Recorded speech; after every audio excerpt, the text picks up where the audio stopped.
If you believe accounting statements as published in annual reports, returns on equity for U.S. businesses are amazingly high, higher than in Europe, higher than they've been historically, higher than Japan.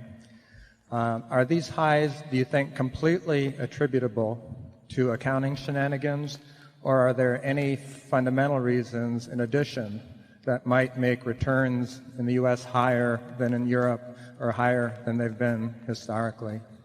Well, I would say that they certainly, to the extent that American returns have been higher than those around the world, at least in developed countries, I would say that they are not solely due at all to accounting shenanigans. I think that the absence of honest accounting for option costs has been a factor, but American business has done very well,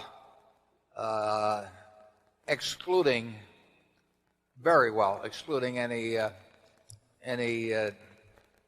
accounting activities that Charlie and I might differ with. I'm no expert on exactly what returns have been around the world in developed countries, but my impression definitely is that American business is well above average for the developed world in terms of profitability, and I don't have the answers as to why that's occurred. I think that American business and I think the whole American system has reflected more of a meritocracy than exists in many countries, and I think that a meritocracy works best. I think that mobility between classes, which is the flip side of a meritocracy, does tend to get the Jack Welches into positions of where they run a General Electric or an Andy Grove or an Intel, or go up with Sam Walton at Walmart. I think if you'd taken those same individuals and dropped them down in most countries, they would have done very well, but I don't think they would have done quite as well as here.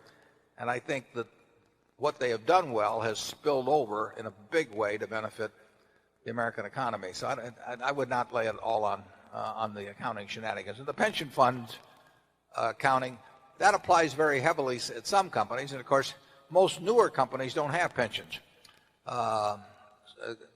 Companies that have started in the last 20 or 30 years are much more inclined to have various kinds of profit sharing or 401ks. The older industries that took on pensions, spurred to a great degree, I think, by World War II, when you got excess profits taxes that ran to 90%, and there was a huge incentive to start pension plans and fund them heavily, because the government in effect was funding 90% of your pension obligation. So there was a great boom period in the inauguration of pension funds, and of course that meant steel and auto and all of those big industries at that time.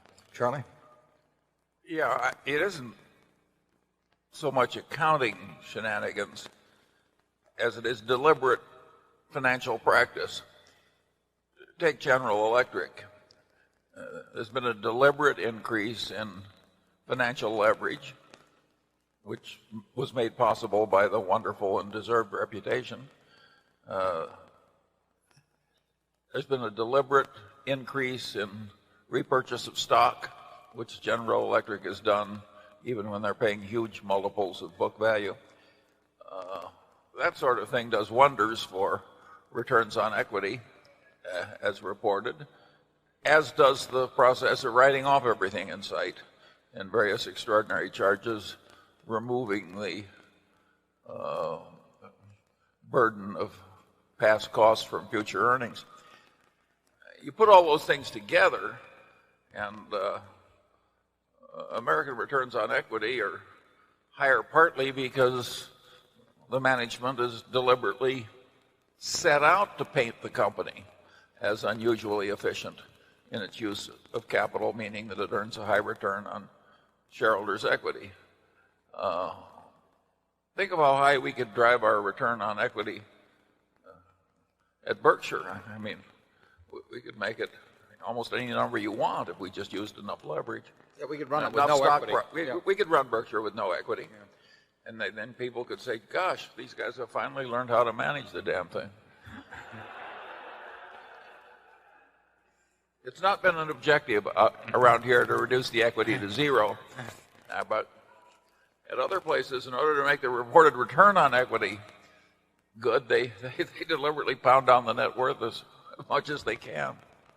Yeah, the questioner may have seen, if you look at the S&P figures of the last 15 years, they report them both before special charges and after special charges, and there's been a very significant difference between those two figures. I mean, the American business likes to frequently write off things and say that doesn't count.